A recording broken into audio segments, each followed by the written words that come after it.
Hey, what's up, guys? All right, let's get this motor out. It's been long overdue, so here we go. Yeah, I'm still at your heart tonight. Take my hand and stand by my side.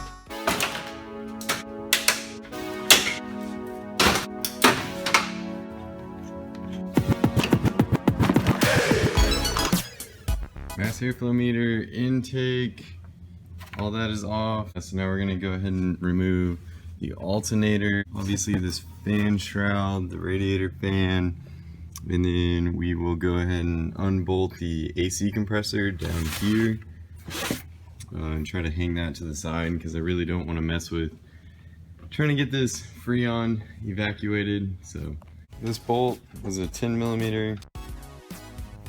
So the battery hold down is a 13mm, I'm assuming. I mean, it's working. It's probably standard, but whatever. So that guy, I'm gonna pull the battery out. On the back of the alternator, it's a 10mm. Take that guy off, put this back on. And then 215s on the front of the alternator to get these guys off.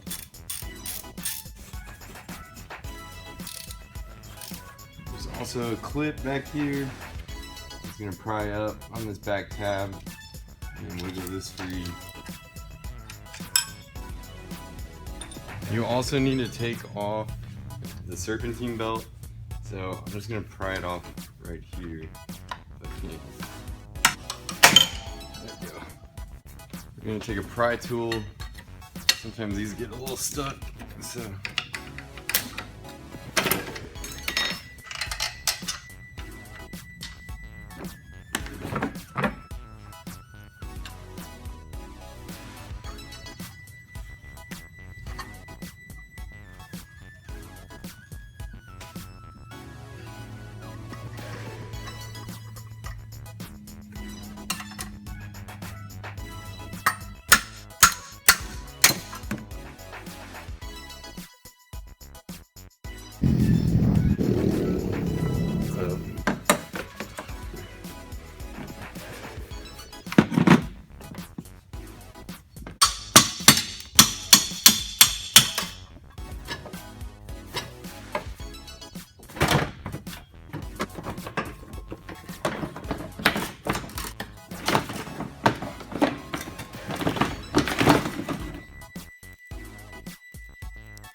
So we're gonna take this tool, it's a 3/8 fuel separator. Just press it in here.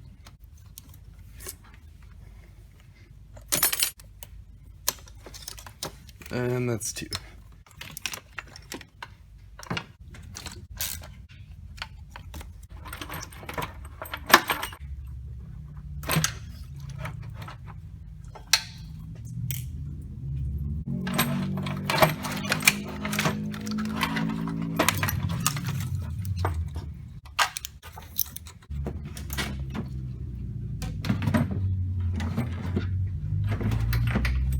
Ew, gross. Oh yeah, check that guy out. The intake manifold's off. It's dirty down through here, but that's okay. We'll get it all cleaned out before we put it in the Datsun. There's a couple additional plugs in the back. This one, and then I don't know if you can see this one, but there's a plug right here too. It's all caked in dirt and mud. There's also this 13mm bolt back here. I'm guessing it's a ground strap for the harness. Flush or drain the coolant system, drain the oil, probably drain the transmission fluid as well.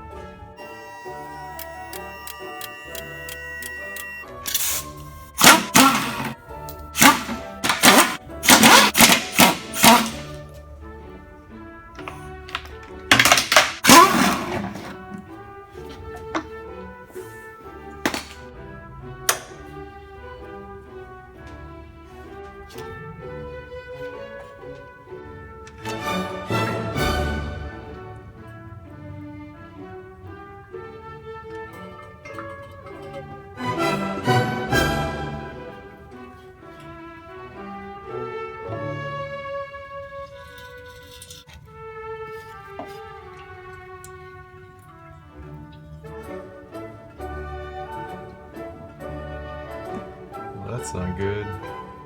There's definitely some metallic in this oil.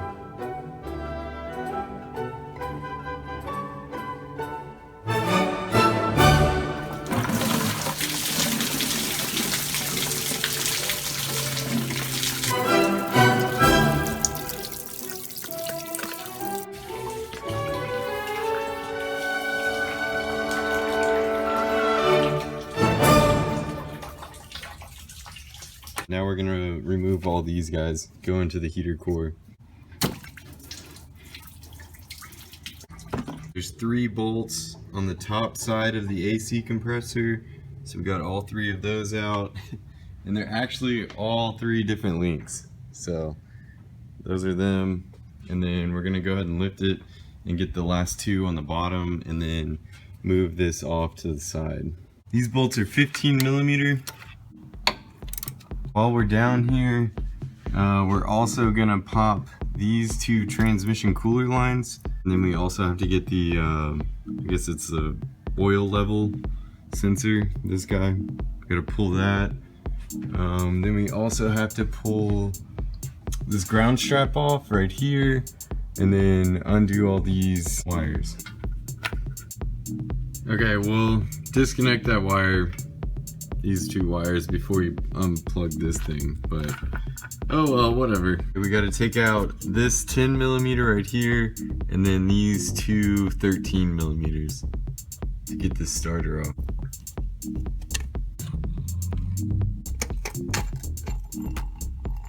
Okay, this little guy's a 8 millimeter.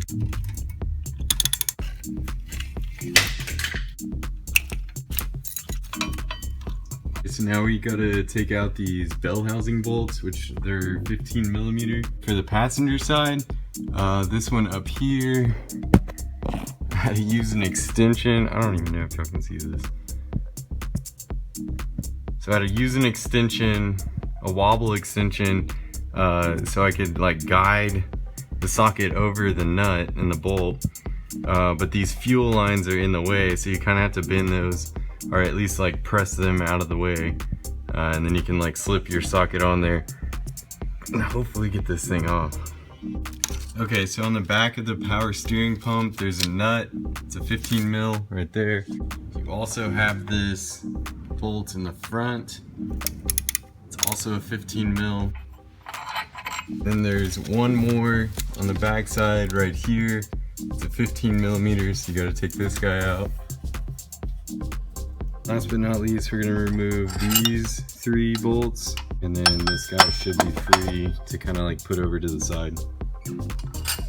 On the driver's side, we're gonna go ahead and remove this 10 mil. There's one more 10 millimeter bolt. 2 10 millimeter bolts right here and here. Okay, so I used a 24 millimeter socket to turn over the block. We're going clockwise so we can get to these bolts in here. So we're gonna spin it over until we can gain access to that guy right there. We got 2 of the 3 bolts that go through the flex plate into the torque converter out. This one decided to round and it didn't want to come out.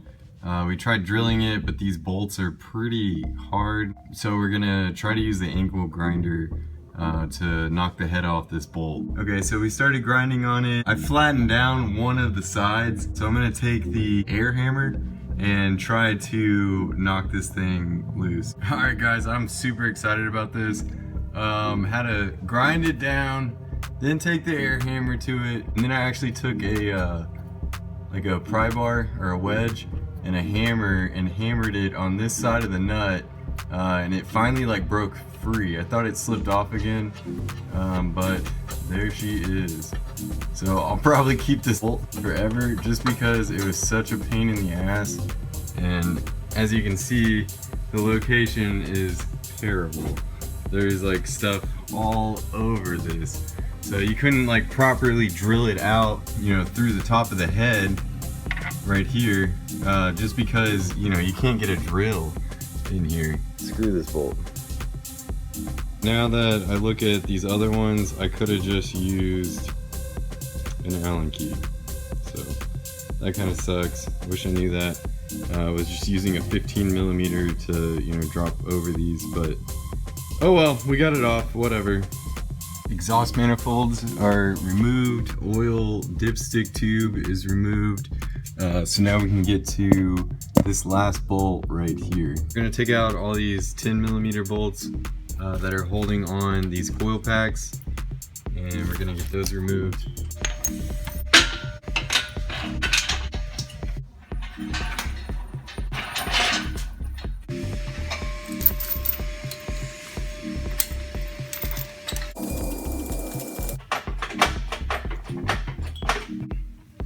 Oh yeah, she's moving. You have to go on the underside between the bell housing and the block and pry it loose. It's this side that's not free. Yeah.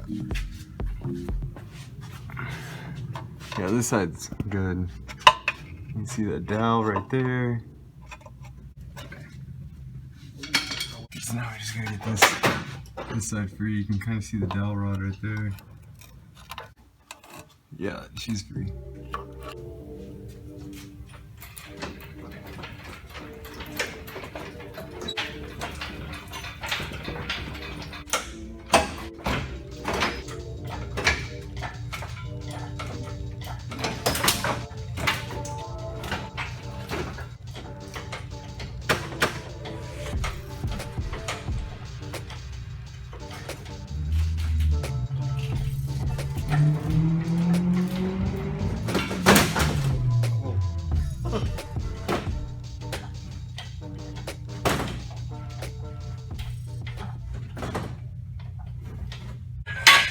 So we're pretty much at the max height of this engine hoist.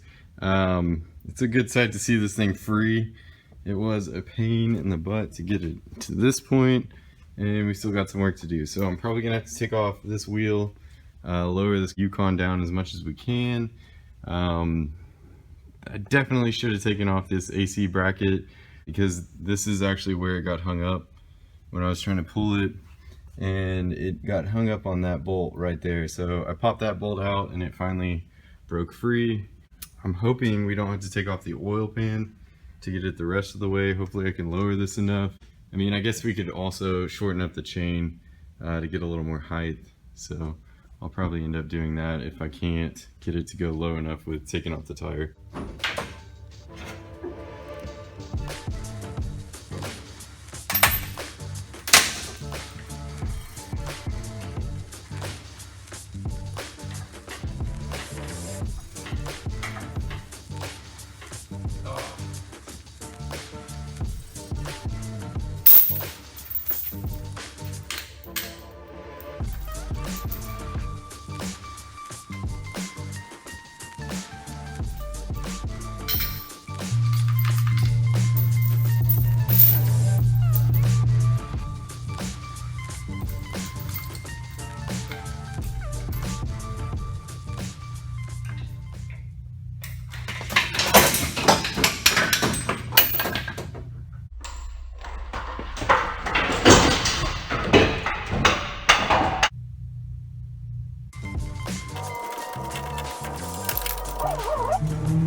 Well, she's out.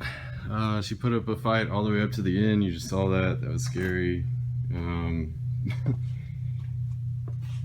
At least I got everything hooked on here. I was trying to thread this down when it slipped, but that's also why you got two chains.